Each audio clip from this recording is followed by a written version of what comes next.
He saw her name on his phone again. Mom! The screen glowed softly in the dark room. For a few seconds, he just stared at it. Then he flipped the phone over. Silence returned. He told himself he would call her tomorrow. He always told himself that. But tomorrow is a dangerous word, because sometimes tomorrow never comes. And the last voicemail she left that night was not just a message, it was goodbye. Daniel Harper was 29 years old. He lived in downtown Chicago, in a high-rise apartment that overlooked the city skyline. From his bedroom window, he could see the lights of the city stretching endlessly into the night. To anyone looking from the outside, Daniel had made it. A senior marketing executive at a fast-growing tech company. 6-figure salary, luxury apartment, designer suits, expensive watch, busy schedule, important meetings. But success has a strange way of demanding everything from you. Your time, your attention, your priorities.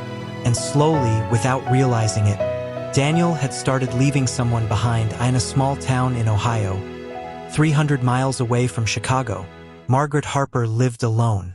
The house was small, old wooden floors, family photos covering the walls, a slightly creaky staircase, and a quiet kitchen that once echoed with laughter. Every morning, Margaret woke up at 6 a.m., not because she had to, but because she was used to it. For 20 years, she had woken up early to prepare breakfast for her son. Even though he hadn't lived there for almost a decade, her body never forgot. She would make coffee, sit by the kitchen window, and look at her phone. Sometimes she smiled at it, as if it might ring just because she was waiting. Margaret had raised Daniel alone. When Daniel was 6 years old, his father died in a car accident on a rainy highway.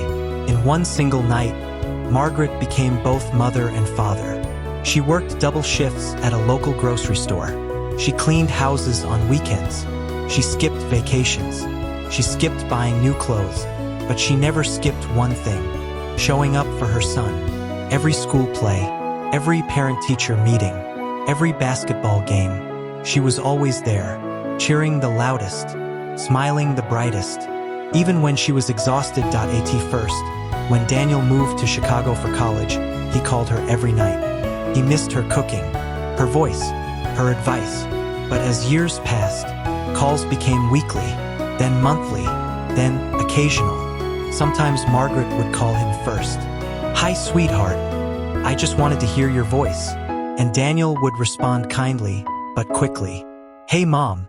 I'm in a meeting. I'll call you later." Later rarely came, not because he didn't love her, but because life felt urgent. And somehow, she didn't. It was a Thursday evening in November. Cold wind brushed against Chicago streets. Daniel had just returned home from work. He loosened his tie, poured himself a glass of water, sat on the couch. His phone vibrated. Mom calling.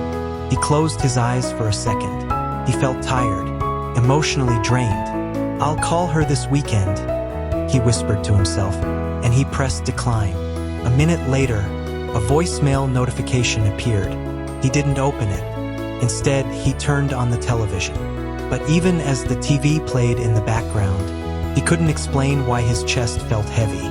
2 days later, Saturday morning, Daniel woke up late, made coffee, scrolled through his phone, and there it was. Voicemail, 0:47 seconds. He hesitated, then pressed play. Her voice came through softly. "Ethan, I hope I'm not bothering you." Pause. I made your favorite apple pie today. Remember how you used to steal slices before dinner?" Soft laugh. "I know you're busy. I'm proud of you. I just wanted to hear your voice." Small silence. "Call me when you can, sweetheart. I love you." The message ended. Daniel smiled slightly. She worries too much, he thought. He decided he would call her that evening. But that evening, his phone rang first. Unknown number. He answered casually. "Hello, is this Daniel Harper?" "Yes. This is Mercy Hospital in Ohio." Silence. "Your mother was brought in this afternoon. She collapsed at home." Everything inside him froze. "What? Is she okay?" She asked for you. The drive to Ohio felt longer than ever before. The highway stretched endlessly ahead. Rain tapped against his windshield. His mind replayed memories he hadn't thought about in years. Her holding his hand on his first day of school. Her teaching him how to ride a bike. Her sitting beside his hospital bed when he had the flu at age 10. And suddenly, he realized something terrifying. She had always been there for him, every time, without fail. And he couldn't remember the last time he had truly been there for her. When Daniel entered the hospital room, he barely recognized her. Margaret looked smaller, fragile, her hands thin, her breathing shallow. Machines beeped softly around her. He walked slowly toward the bed. "Mom!" Her eyes opened gently, and even in that weak state, she smiled. "You came." Two simple words. Not "why didn't you call?" Not "where were you?" Just, "you came." The doctor later explained she had been battling heart complications for months. She didn't want to worry you, the doctor said. Months. She had gone to appointments alone, sat in waiting rooms alone, driven herself home alone, and still left him cheerful voicemails, protecting him from stress, even while she was suffering. That night, Daniel sat beside her, holding her hand. "I'm sorry, Mom," he whispered, "for everything." She looked at him with soft eyes. "You have nothing to be sorry for. I just wanted you to live your life." That was a mother's love. Not possession, not guilt, just sacrifice. Hours later, as the first light of morning touched the hospital window, Margaret Harper took her final breath, while her son held her hand. Back in Ohio, Daniel walked into the quiet house. Smelled the same. Cinnamon, old books, warm memories. On the kitchen counter sat the apple pie she had mentioned. Untouched, he opened the fridge. Inside were labeled containers. Daniel's favorite soup. Daniel's favorite dessert. She had been preparing for a visit. That never happened. In her bedroom closet, he found a small wooden box. Inside were his childhood drawings, report cards, old birthday cards he had made her, and a stack of printed emails he had sent her over the years. She had saved everything, even the short ones, even the rushed ones, because to her, every word from him mattered. Success suddenly felt different. The apartment in Chicago felt empty.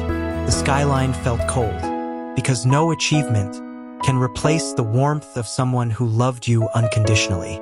Daniel eventually started a small community initiative in her name, helping elderly parents stay connected with their children, encouraging families to communicate, to call, to visit, to show up before it's too late. If your phone lights up tonight and it says, "Mom," don't flip it over. Don't silence it. Don't wait for tomorrow, because one day, the only thing left will be a voicemail and no way to answer it. If this story touched your heart, please take a moment to subscribe to our channel. We share powerful emotional stories every week, stories that remind us what truly matters in life. Like this video, share it with someone you care about, and for more meaningful stories like this, keep watching our channel, because the next story might be the one you needed to hear.